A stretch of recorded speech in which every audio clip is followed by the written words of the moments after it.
So let's move on to Marie-Claude Fortin from UBC. She's the Shared Infrastructure Manager from the Vice President Research and Innovation Office. Marie-Claude has worked as a research scientist at Agriculture and Agri-Food Canada for 10 years, during which she enjoyed and appreciated the use of shared platforms, facilitating field-based experiments in Harrow and Ottawa. Fast forward several years, Marie-Claude is now the manager, like I said, shared research facilities in the VP office. And she teaches part-time at UBC. Her work at the VPRI office includes creating partnerships among UBC administration executives, principal investigators, and staff members to create new platforms. And she will tell us a little bit about that, providing leadership for the management of current platforms and helping guide initiatives related to shared research infrastructures. And her work is focused on developing sustainable models that fit the unique circumstances of each platform. So we're all different and they're aware of that at UBC, that's great. And supporting initiatives that benefit the common needs of different platforms as well. So thank you so much, Marie-Claude, and all yours.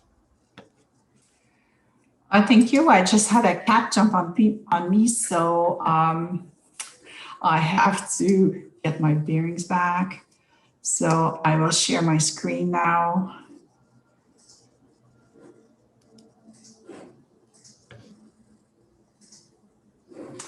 Donc, bonjour tout le monde de l'autre côté des Rocheuses. Hello everyone, I'm speaking to you from Vancouver, and the title of my talk today is Institutional Support for Core Facilities and Shared Platforms at UBC.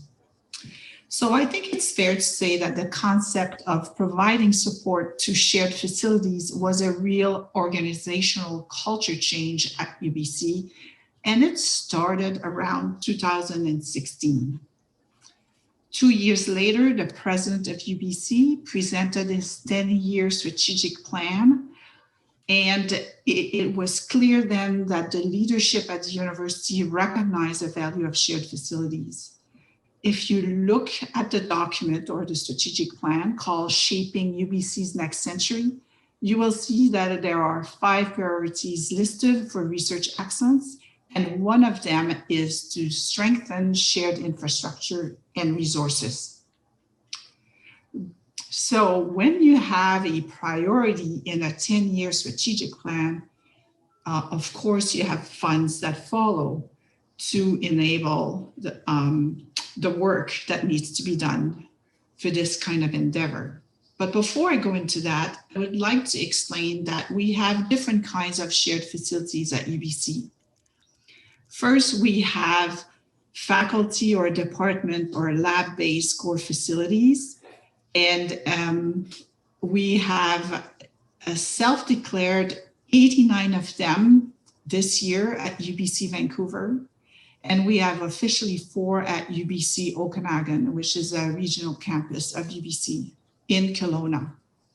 We also have VPRI supported facilities that we call shared platforms. We have 6 of them and several in the process of being or in formation, and 2 at UBC Okanagan. And then we have core facilities associated with hospitals and the health authorities. But today I will be talking about the first 2 kinds and the ones that are located in Vancouver. So it's fair to say that these platforms or core facilities, have evolved organically over the years without the direct involvement of the VPR office.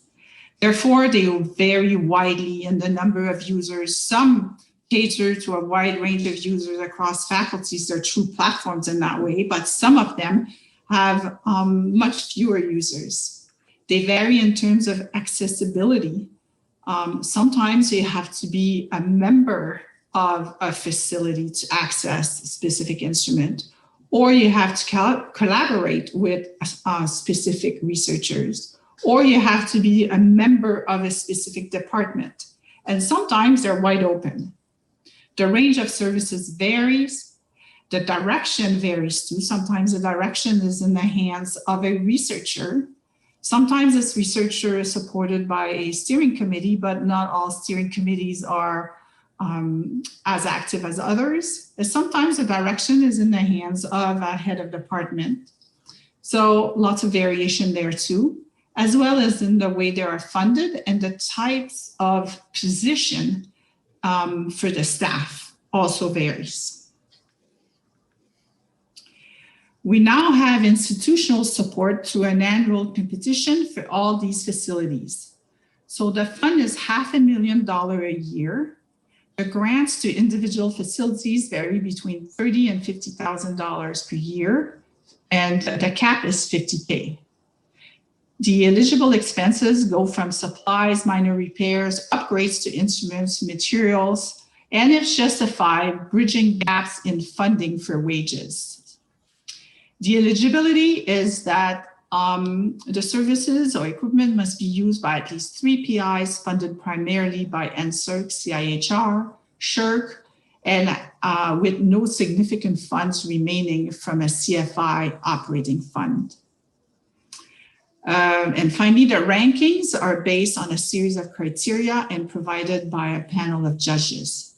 Once the money is allocated, there's no need for reporting.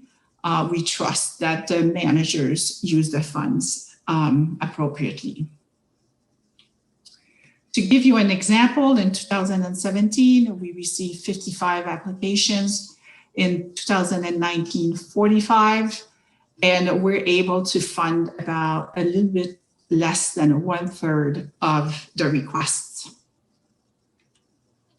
Now, we also have institution-led shared platforms.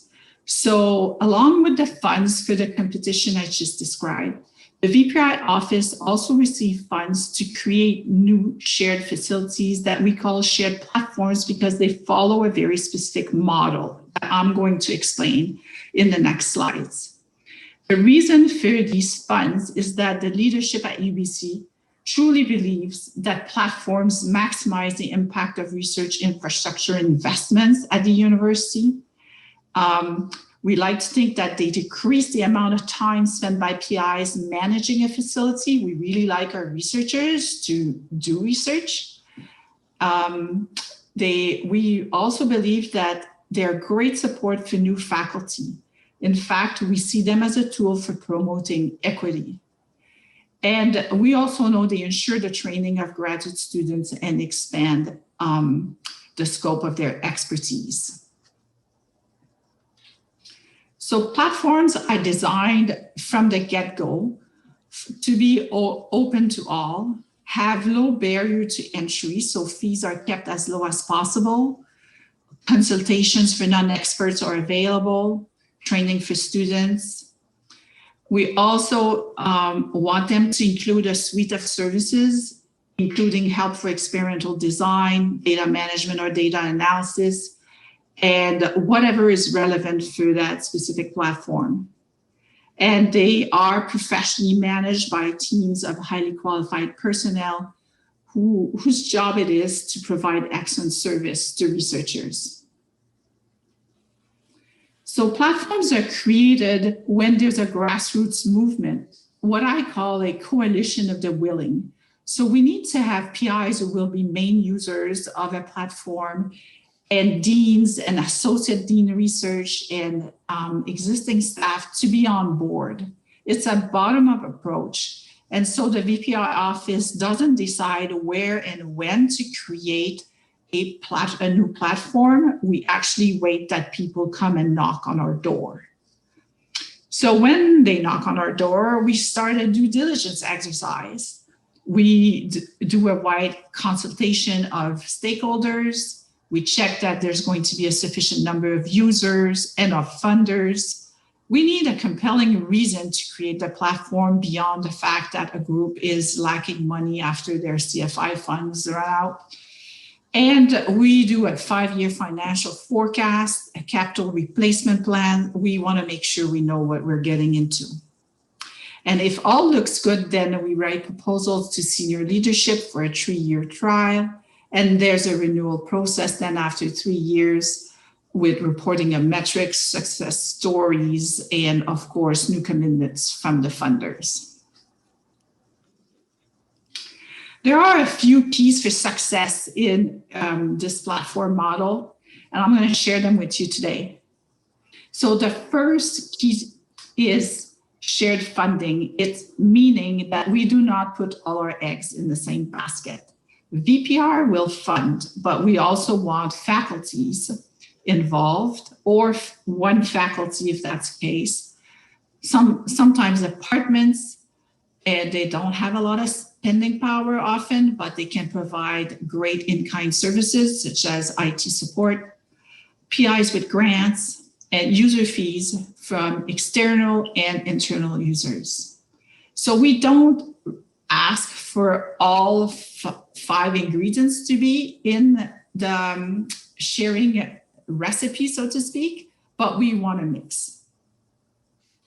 The second key to success is shared governance by steering committee. So all funding partners will have a representatives on this committee, and we like to choose them very carefully because we want people who are engaged and team players. We always have an expert PI serve as scientific advisor to the manager of the platform. And this committee advises on future directions, strategic planning, and provides guidelines for operations. So the members of this committee, who are really researchers and administrators, act as champions for this facility. And the third key for success is that the platform staff receives direct support from the institution. So first by VPRI management staff for guidance and support, for all the relationships with various stakeholders across the university. UBC is very decentralized, and so getting support for obtaining quick access to procurement services, the office in charge of contracts and the material transfer agreements, ethics committees, IT support, communications, and help with the website, access to a management course, and the list goes on, is provided to the platform staff. And then also they work with VPRI, human resources, and accounting staff. So there are a lot of people in the scientific platform ecosystem, and receiving support to maneuver to that ecosystem is, we find, is very important. So this is a summary of what I just told you. So creating a new platform can take up to 1 year. Sometimes groups who come up to us are already fairly organized. It can be less than that. And in case of an emergency, like the pandemic, we were able to create a biosecurity level 3 platform for work on the live virus in less than 2 months. So to recap, we get an original request here in yellow, goes to the VPR office. We start working with these people. We do our due diligence. Now, sometimes the original requesters decide for an alternative model. They're not willing to pursue the conversation, and that's fine. But if they are, then they become the champions of a proposed facility. And along with them, we write proposals that go to the Shared Research Platform Leadership Council, which is a group of senior executives from the Provost's office and deans, etc. And they make a recommendation to VP Research Innovation, who is the one in the end that gives us the green light to go ahead. Now, despite all the support from an institution, I have to say on my last slides that there still are challenges to sustain platforms and core facilities. And number one is funding the team. So a platform is really not just about instrument, it's about people. You might have the best instruments in the world, but you won't go anywhere fast if you don't have a great team. And I'm going to repeat a little bit what Eve said, but our HQP need a clear career track and a recognition that they are a key part of the research enterprise in Canada. And because this is not part of our paradigm right now, it is often difficult to fund their wages. And actually, I'd go as far as saying that it's probably a real equity issue that we have on our hands there. And number two, funding equipment and service contracts for platform use is not always obvious. It's not always possible through regular competitions. At UBC, GELFs are really managed by deans for retention and attraction. So sometimes there is an alignment between someone who's asking for a GELF and a platform, but not always. Of course, we use RTIs when possible, but the total amount of that is fairly low. And we encourage our CFI-IF grant holders to work with platforms, but again, we don't force them to do so, and sometimes they don't want to, and sometimes the needs of platforms and researchers just don't align. So this will end my talk. I tried to go fast so that we can keep with the schedule. Thank you very much for your attention, everyone.